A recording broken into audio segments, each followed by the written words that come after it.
البدع والأهواء، أهل البدع العقائدية وأهل البدع السياسية. نقول بيننا وبينكم السلف، بيننا وبينكم الكتب، كان فيقول البدع بيننا وبينكم. Mutlaqul iman yaitu keumuman iman. Nah, kalau yang pertama itu yang sempurna, betul-betul segala syarat-syarat masuk. Sudah ditunaikan. Adapun mutlaqul iman yaitu keumuman iman adalah apa? Sekedar orang itu beriman pada 6 rukun itu, maka dia sudah jadi mukmin istilahnya. Walaupun boleh jadi apa? Dia orang yang suka maksiat, walaupun dia juga tidak memenuhi syarat-syarat sebagai apa? Karakter mukmin sejati. Mungkin apa dia tidak suka, yaitu masih kurang rasa malunya barangkali dan lain-lain, dan tidak suka menghilangkan kotoran di jalan. Secara umum dia masih masuk dalam keumuman mukmin, tetapi bukan mukmin yang sempurna. Nah, itu istilahnya itu yang lebih mudah. Al-imanul mutlaq artinya adalah al-imanul kamil. Sementara mutlaqul iman adalah keumuman iman. Adapun sekarang istilah yang dipakai oleh Syekhul Islam di sini ini agak membias. Kenapa? Karena mutlak yang diinginkan pada lafaz pertama tidak sama dengan mutlak yang diinginkan pada lafaz kedua. Mutlak yang diinginkan pada lafaz pertama kembali kepada makna bahasa, yaitu apa? Keimanan yang bebas.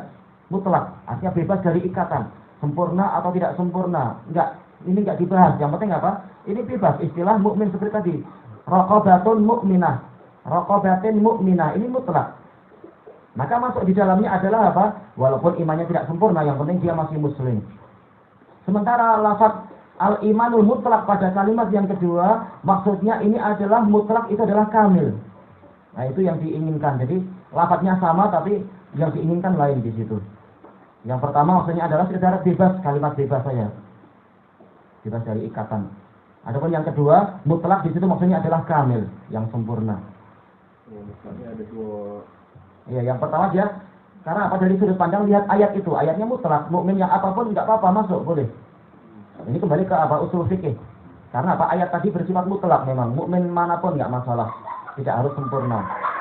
Mukmin manapun berarti apa? Al-iman al-mutlak. Cuma mutlaknya di sini bukan maksudnya sempurna, tapi bebas, terserah yang manapun. Ini lain yang diinginkan. Kalau begitu, kalau kita istilah kasih itu misalnya juga sebenarnya yang dalam ayat surah juga itu juga di dalam injil itu fasikun itu bebas memang. Bebas. Itu bebas, itu fasik yang manapun. Ma'ruf. Sebagaimana dijelaskan oleh para mufassirin. Kenapa? Karena ini adalah nakiyah fi siyaqi syarat, maka dia fasik manapun enggak apa-apa. Enggak apa-apa dalam arti apa? Dia masuk ke dalam apa? Ke dalam ayat tadi. Apa sama saja fasiknya karena dosa terkait dengan mencuri, ataukah terkait dengan berdusta, ataukah terkait dengan dia itu suka sumpah palsu, itu semua fasik masuk di situ. Terserah fasik yang manapun.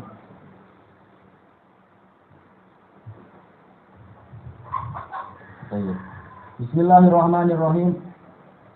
Qala Syekh Ibnu Utsaimin rahimahullah, wahdahu la syarikalah, satu-satunya, tiada sekutu baginya. Wahdahu ta'kidun lil isbat. Satu-satunya ini adalah untuk menguatkan isbat. Lafzul jalalah apa itu? Illallah. Wa la syarikalah ta'kidun lin nafi. Sementara tiada sekutu baginya ini adalah untuk menguatkan peniadaan, menguatkan lafaz apa? La ilaha. Baik. Hadhil jumlah kalimatul ikhlas. Gabungan dari ini adalah kalimatul ikhlas. Wahdahu la syarikalah. Ini adalah apa? Kalimatul ikhlas. Sebagaimana sebelumnya juga kalimatul ikhlas. La ilaha illallah, itu juga kalimatul ikhlas. Lau wuzinat biha samawatu wal ardu la rajahat bihin. Seandainya seluruh langit dan bumi ditimbang dengan apa? Dengan kalimatul ikhlas tadi, niscaya kalimatul ikhlas itu lebih berat daripada seluruh langit dan bumi. Ya, itu nilainya di sisi Allah Ta'ala, dan memang apa? Keadaan dia di akhirat nanti. Kalau sekarang ringan aja kita ucapkan, bahkan kita di atas gunung kita ucapkan gitu, enggak pula gunung kemudian langsung runtuh ke bawah karena berat. Lidah kita pun enggak kemudian jatuh karena berat. Ini amalan di dunia, dia ringan. Cuma nanti di timbangan dia jadi sangat berat. Ketika sudah apa? Dijasadkan amalan-amalan tadi itu.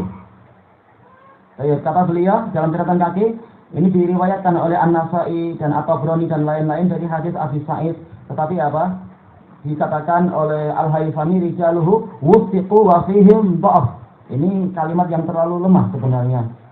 Makanya bagus disebutkan lafaz dalam lafaz-lafaz setelahnya itu, apa itu? Dia datang dari riwayat Jarrad an Abil Haitham wa fihi dha'af wa fiha dha'af.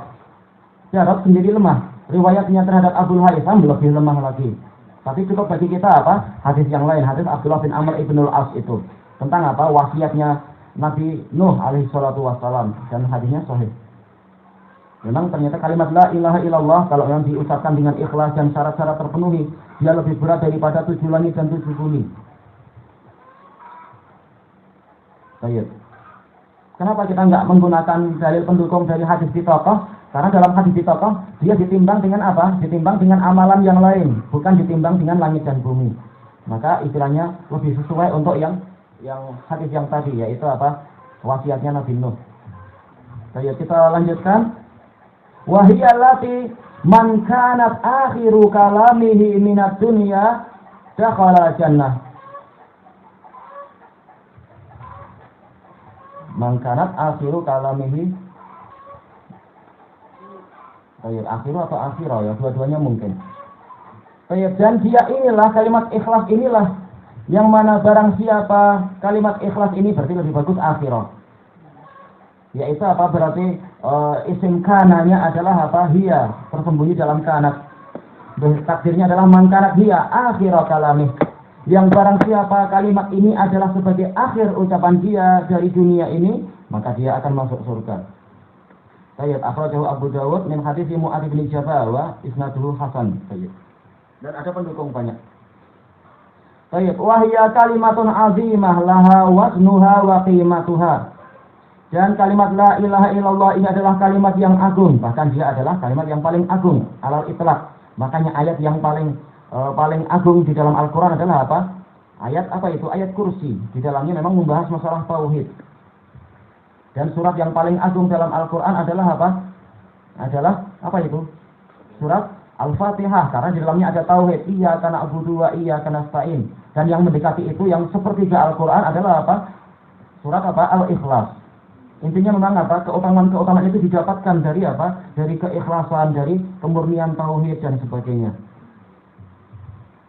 Kalau ditanya terus gimana yang mu'awwidzatain? Oh, ada kalimatul ikhlas di situ. Qul a'udzu birabbin nas, malikin nas, ilahin nas. Ada, intinya adalah masalah tauhid ada di situ pembahasannya. Baik. Kemudian beliau menyebutkan di sini dia memiliki bobot yang sangat agung dan nilai yang sangat tinggi.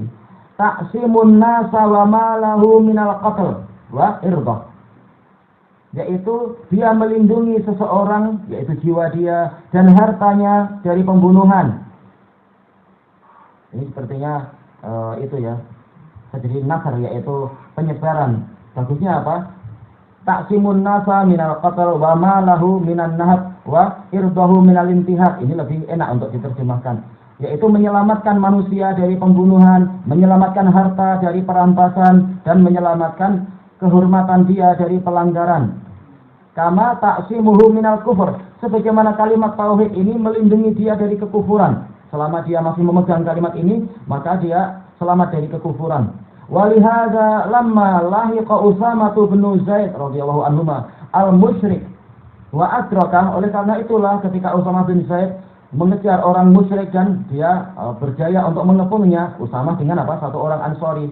Ketika apa? Mereka menyerang Huraqah, sebuah apa? Desa di Allah alam di daerah mana? Al-muhim di Huraqah sana. Qala hadzal musyrik la ilaha illallah. Si musyrik ini mengucapkan la ilaha illallah. Fa fahima Usamah annahu qalaha ta'awudzan wa khaufan minal qatl. Usamah memahami bahwasanya orang ini hanyalah mengucapkan itu dalam rangka mencari perlindungan dan karena dia takut dari pembunuhan. Faqatalah, maka tetap dia membunuhnya. Sementara si Ansori menahan tombaknya, enggak mau membunuh. Baik. Kemudian summa balagha dzalika an-nabiyya sallallahu alaihi wa ala alihi wasallam. Lalu kejadian itu sampai kepada Nabi sallallahu alaihi wasallam. Faqala la aqatatahu ba'da an qala la ilaha illallah. Maka Rasulullah SAW bertanya kepadanya, apakah engkau membunuhnya setelah dia mengucapkan la ilaha illallah? Qal na'am, lakinnahu qalaha ta'awudza. Memang, tapi dia mengucapkan itu karena mencari perlindungan saja. Wa makna ta'awudzan ay liya'tasima biha minal qatl, yaitu untuk mencari perlindungan dari pembunuhan. Ta'awudzan wazan tafa'ul. Tolab, mencari apa? Aud. Faja'ala Nabiyyu sallallahu alaihi wasallam yuraddiduha. Maka Rasulullah SAW mengulang-ulang kalimat itu. Hatta qala Usamah tamanna itu anni lam akun aslamtu ba'du. Sampai Usamah mengatakan, yaitu saya berangan-angan ketika itu saya belum masuk Islam. Maksudnya adalah apa? Kalau dosa sebanyak ini kemudian saya masuk Islam, saya dosa tadi gugur. Sekarang masalahnya saya sudah seorang muslim, dosa ini nggak gugur. Kalau ya saya nggak gugur, kecuali kalau taubat gugur. Dalam hadis muttafaqun alaih. Tamanna annahu laysa bi muslim min ajli annahu idza aslama ghufira lahu ma qad salaf. Usamah berangan-angan bahwasanya ketika itu beliau belum jadi muslim. Dalam rangka apa? Yaitu kalau setelah itu dia masuk Islam, diampuni untuk dia dosa yang terdahulu. Walakinnal amra hasal, tapi perkara ini telah terjadi.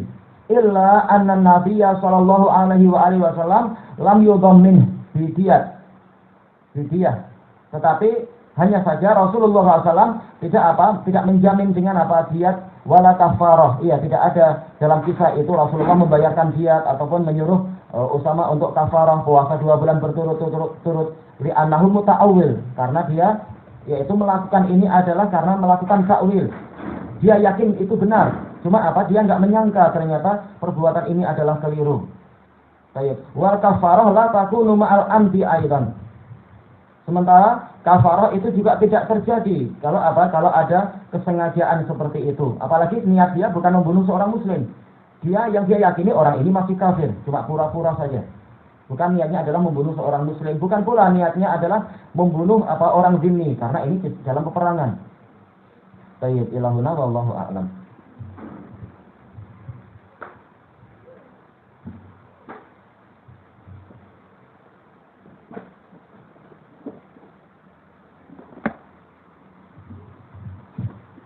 Bismillahirrahmanirrahim. Qala al-Imam an-Nawawi rahimahullahu taala al-haditsu sadis wal khamsin ba'da 356 dalam cetakan ini wa an Salman bin Amir